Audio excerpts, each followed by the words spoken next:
Fatah, are you sure about this building? I think so. You think so? You know so. The difference can mean all of our lives. What my contact told me. Fuck, Fatah, this is not how you fucking make amends.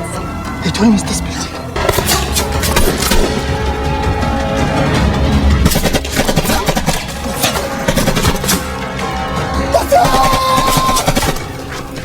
What are you doing? Get down! Get down!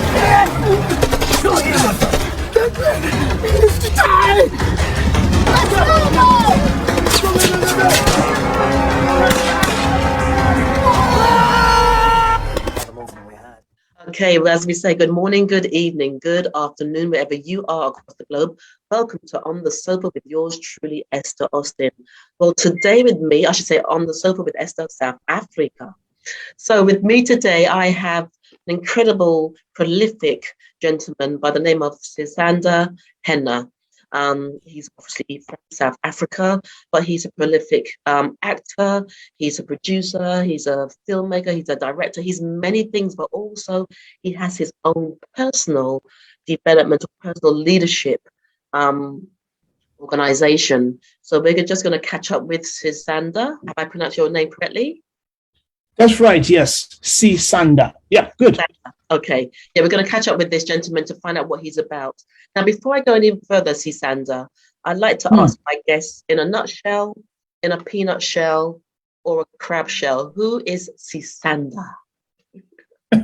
Right now, Sanda was a dad. My son, I've got two kids, 11 and 12. The one's about 10, 13. And, they've got phones, but sometimes they get all... they hit you up when they need something. Like little kids, they'll keep at it. But yeah, I'm a father amongst other things, and an African, a filmmaker. Yeah, and Sisanda, I think, is hopeful, is a visionary. Yeah. It's interesting because you've used that word visionary. Now, I've done my research about you and just looked at some of the interviews that you've done. And I mean, you are all these things, these labels, director, filmmaker, but there's something beyond that with you, because I listened to the narrative that you use. I've listened to your language, and the language is being one about determination, focus. You do what you have to do. Those are the attributes that I feel that's got you to where you've got to. And even when you were talking about, you were a runner at one point. You went to the library and get books to, because if you couldn't get in one way, then you were going to try another way. So there's this almost like this Arnold Schwarzenegger, I'll be back. I will do whatever I need to do energy that you have. And that, I feel, is the basis for who you are. Would you say that, Sisanda? Wow, Esther, thank you. Thank you for seeing that, in doing all of that work. And yeah, I have to agree. That's almost maybe 21 years in the industry now, and you're right. And maybe that's what has sort of kept me going. And yeah. I think my colleagues would easily say, yes, yep, that's so true. Excellent. So what was, because in one of your interviews, you said you always wanted to be an actor, and there was someone that inspired you when you were quite young. Can you share a bit about that story? But also I want to understand, were you inspired to go into this industry because you wanted to change your life around? I mean, did you come from a disenfranchised background, and so there was a hunger for more, or is it just something that you always knew you wanted to be?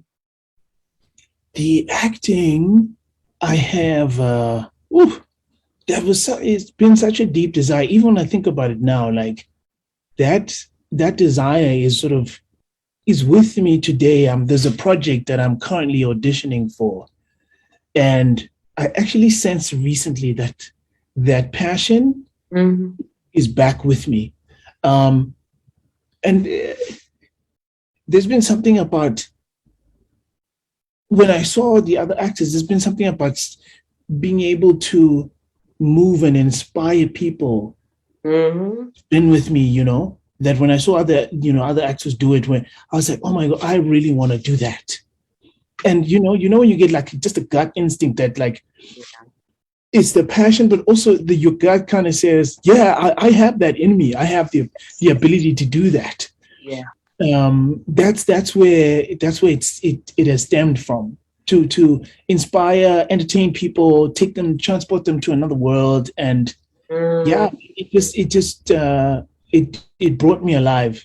And the passion was kind of when I was 14, 15 in high school, and when I started doing some of those plays, that the enjoyment of doing it, like, that experience, I was like, I want to do more of this and more. To a degree, like, I feel like I kind of had a middle income upbringing. Okay. And I know my parents worked very hard to get us what we had as children. Mm-hmm. And yeah, that's been my experience. And I think I didn't get the idea that being an actor would make you rich. It was more of like an artistic expression, Yeah. Then later, kind of in my early 20s, then I saw like some actors were able to make really good money. But then quickly, the reality, I also saw that not everyone was making that kind of money, and that's still a reality today, right? So absolutely. Yeah.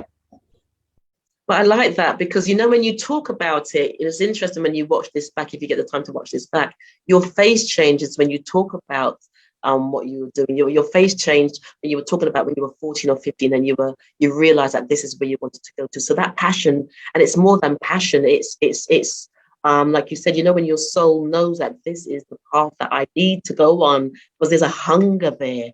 That there's that hunger, and also the hunger, not just for yourself to fulfill this creative expression, but the hunger to reach into other person's life. Said, you too can be part of this, or you can have this experience if you choose, choose something that you enjoy. Don't just get hung up in, going along, plodding along life. And that's what I feel, a part of your message is about. Now, so let's get down into the nitty-gritty of you being the actor. So, how fulfilling has it been to be an actor? And also, what are some of because I know are you still on the series? You were with the series, how do I have to pronounce it? TSHA? Sorry, I'm rubbish with my Cha-cha. It's actually, it's named after the Latin American ballroom dance, just cha-cha. Cha-cha. So yeah. Are you still on that series? No. So that was one of the first ones I did. We did 3 seasons of that, and I won an award. My award is in the other space. I should actually bring it. I'll show you the trophy. It's still there, and I really appreciate it. Excellent. Yeah, maybe later I'll get up and run, and I'll show you on the camera. So we made that 2002, 2003, 2004. We were shooting that. We're in 2022. Yeah. So like 20 years ago, we shot that. Yeah. Wow. And so from your first acting experience to your experience now, what's been the change in you? So I'm asking pretty deep questions. I love them. Esther, it's like, I promise you, this interview is so good, I am surprised. Also, I really appreciate it. Like, not many people do this deep dive is what you've done. And this interview is an experience for me. So I want to actually say thank you. And I just want to acknowledge you. I think not everyone who does interviews does this kind of thorough work. And it's like, I feel really honored. And so I want to actually really thank you. Because you're taking the time to talk to us, but also the thing is, I get this a lot. A lot of people, everybody I interview say the same thing. Because for me, it's you guys are so valuable. You're out there and you're following your own dream and your own journey. But can you imagine how many people that you can really inspire? That's what it's about. You're inspiring others because, especially in this current climate, that was my dog, especially in this current climate, people are struggling to understand their dreams or to even think, I still have a dream. I can still dream about hope. So when I interview, then I really want to get to the bones of who is this person, not just as the actor, producer, but as the person. So yes, so continue with it. So continue. So I have to be honest with you. There's been a part of the journey that's been hard.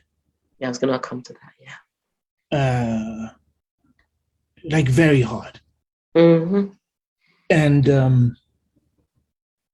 I mean, I don't know if this is me being dramatic, but if I allow myself to be myself, it's like some of it really feels traumatic. And I think, and you know, because of that, I think it's sort of, it becomes part of your life journey, and it's you know, because it's not just, oh wait, look at me, I got talented, now I'm great, and I win awards. And no, actually not that one-sided. There are beautiful things to celebrate. Yeah. But that's not all that it is. Yeah, absolutely. Yeah. I answered a completely different question, so you'll have to give me a quick question. No, you did answer the question. You answered part of the question, because you know, I was actually going to, because I said to you, the question was, who were you as an actor when you first started out to who you are now? And I guess what you shared in terms of the hardship has defined who you are now. And you know, oftentimes people, you know, I interview a lot of musicians from the old school, like Motown. You know, I interview lots of great musicians, and they always talk about the Motown reel. They had to be disciplined with their art, with their craft, with their rehearsals. They were, even in terms of how they dressed, they had someone that dressed them. So everything was tight. And yet sometimes, you know, when they got out on stage, they had so much going on in the background, but people didn't see that. And it's how do you manage both? How do you manage? Because you're out there to serve and to serve the audience, but then you've got to go back to your stuff. And I feel that's what also makes you people as a character, as an individual. That's the gold. That's the refinement. Yeah. It actually is, because, like, I mean, twice I've been teary in the interview. It's the last thing I expected, but I allow it, and I feel like that's life. So anyway, Esther, if I cry, I cry. That's okay. I've had this so many times. I get this all the time. And I interviewed Shalimar a couple of weeks ago, and the lady, Carolyn Griffey, she goes, I'm crying. She goes, this doesn't happen. I'm like, yeah, but you're just being authentic, and that's what it is. You're being you. Yeah. So thank you. I'm just, again, I'm appreciating your spirit now, and your energy and your approach. And I think I'm feeling really inspired. I just feel like the gods of the universe is actually realigning me on my journey with this conversation with you. And because I'm being reminded about,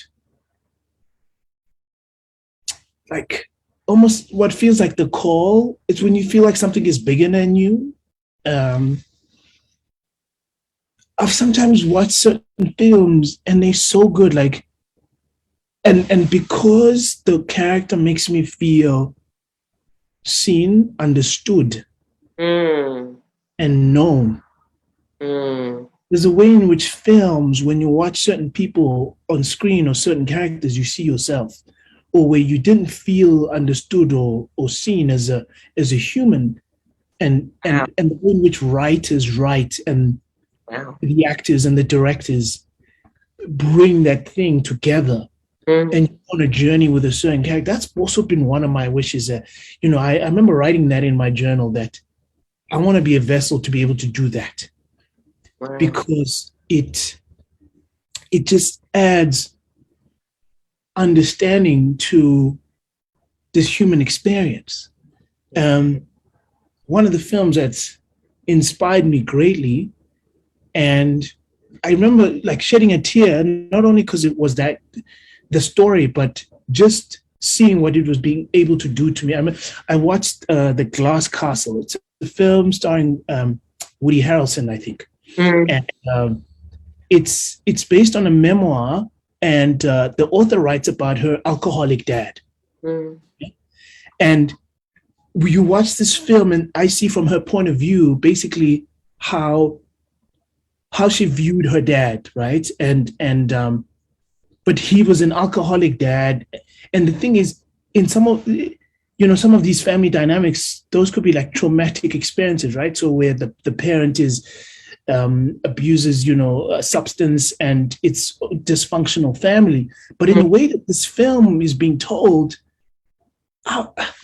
I felt like, I remember hearing somebody speak about the film saying, I'd never seen my dad in that light. My dad was an alcoholic, but when I watched the movie, I healed because I was able to understand things about my dad that I couldn't understand when he was alive.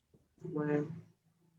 And when movies do that to people, man, for me, it's one of those, like, it just feels like a gift, and that's one of the things that makes me feel alive. But also with films like that, they're not just, oftentimes there's some really deep messages in those films. They are films with messages, sort of like messengers.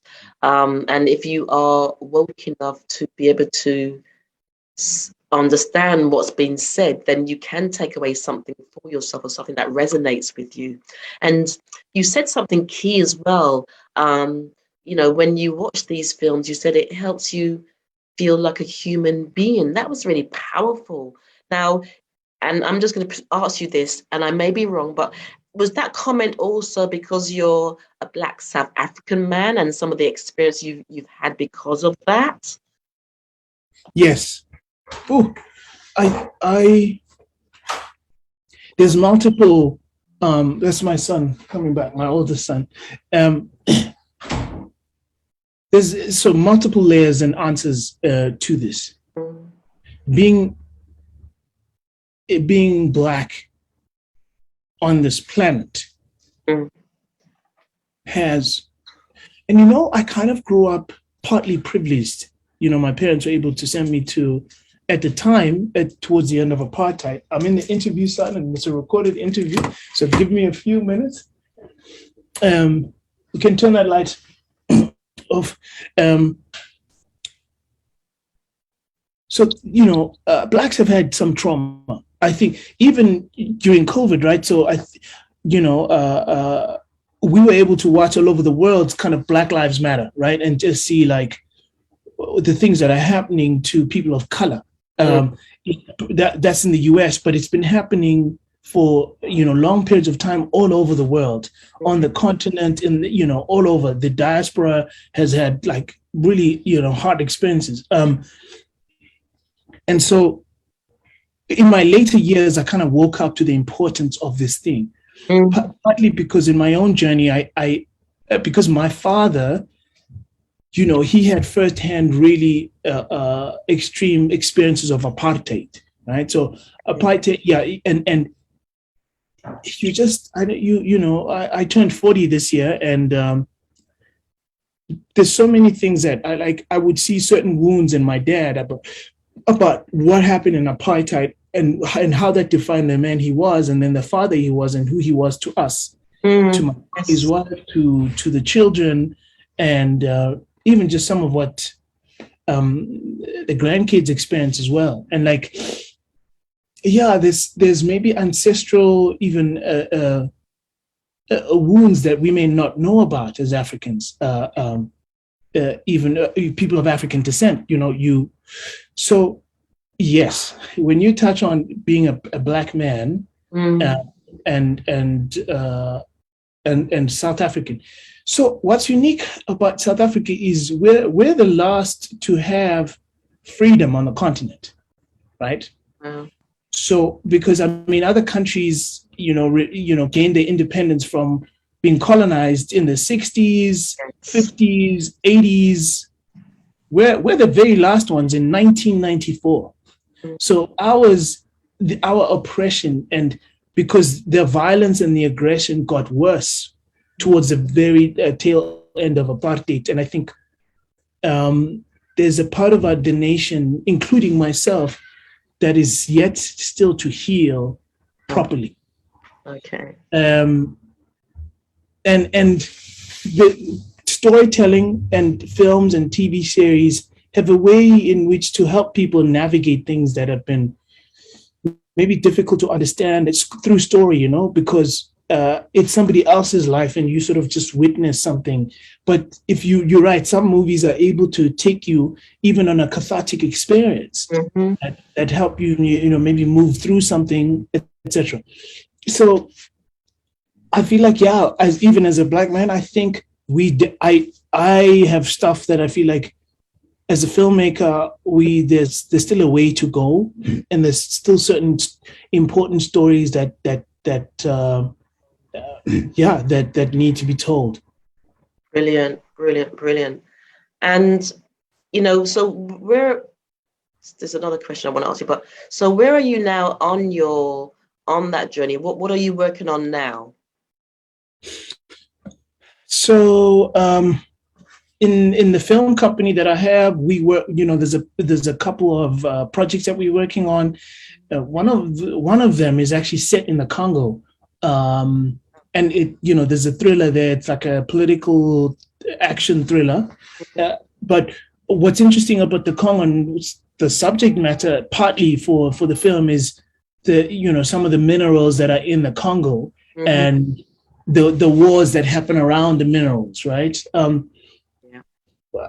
But my wish around that particular project for Africa is it's I call it a love letter to Africa, because although what we've seen on one level is the lack of leadership in terms of African states and governments and presidents who've either been corrupt over the years and have not been able to take their countries forward, and yet Africa still has these rich minerals, is that through this, I feel like there is definitely a new day ahead for Africa, where Africa becomes a superpower, right? And I feel like through movies, I can show this vision. Excellent. I often talk about, like, we've seen in American series and shows how we've seen America being portrayed as a superpower, whether they've got a great army or the great intelligence agencies or whatever.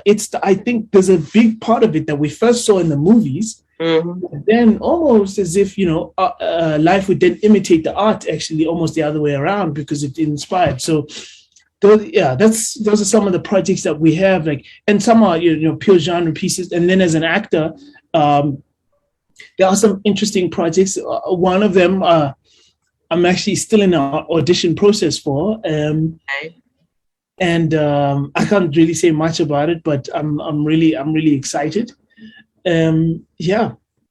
Excellent. And also, just touching on your personal development, the personal development side of your business, you do. Do you have an academy? Is it an academy? Excuse me if I've got that wrong. So I was doing that, but I've recently sort of pulled back quite a bit on that, which it's an interesting journey, because I kind of went on this personal development journey, and then it was like, wait, maybe I've got something else of value to offer to the world here. So we started building these products and services that we can offer corporates, etc. And on the personal development side, which was really fulfilling work, I must say, Esther. I think I like it.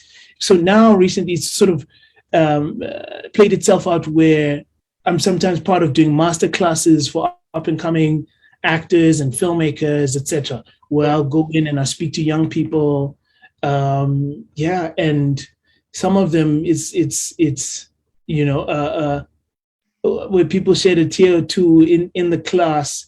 And that's where I found, oh my gosh, that's sort of some of that personal development work had gone into even some of the skills development within the film industry that we've been busy with, and that's been really fulfilling.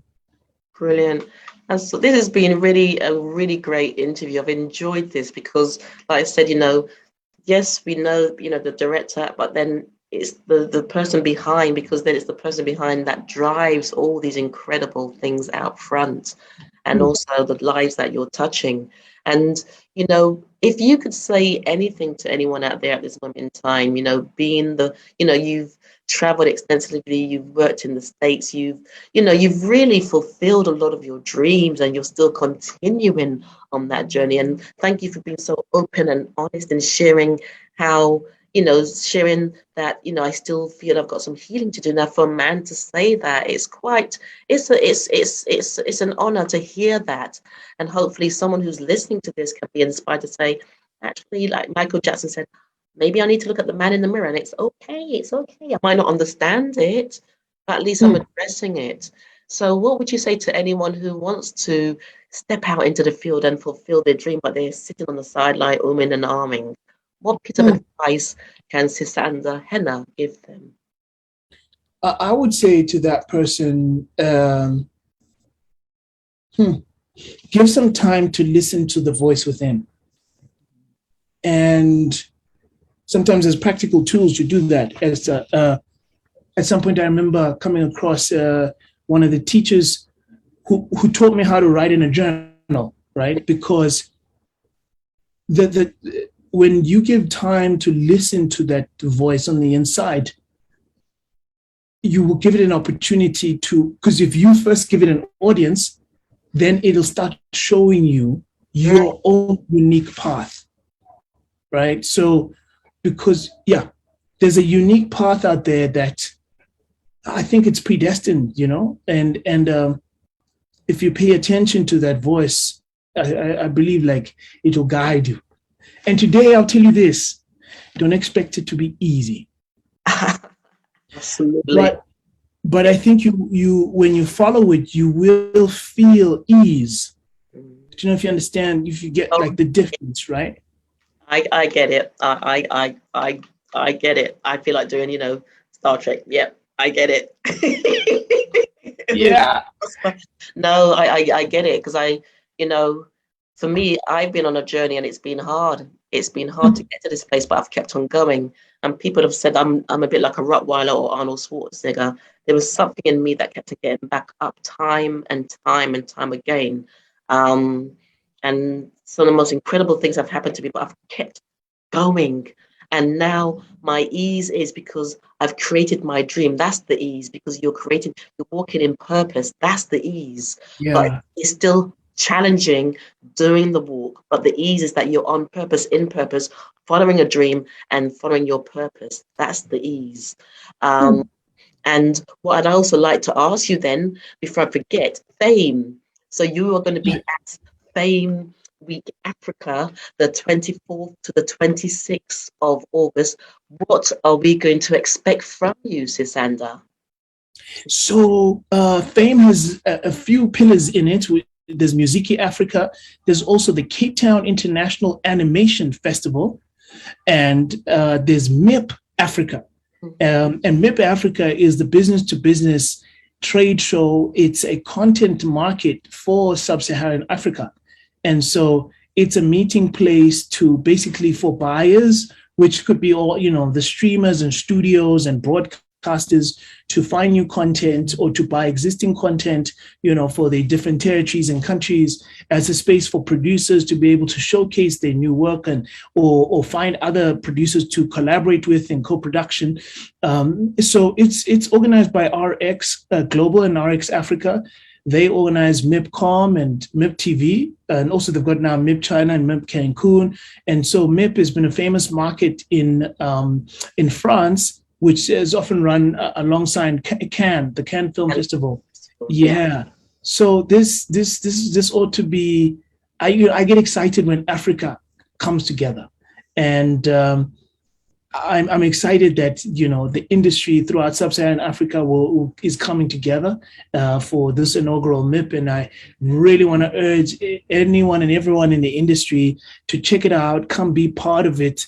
The organizers are looking forward to making connections with the different country film commissions so that we have as many of the key people involved. I feel like Africa has huge potential when it begins to work together, when African countries begin to collaborate, you know.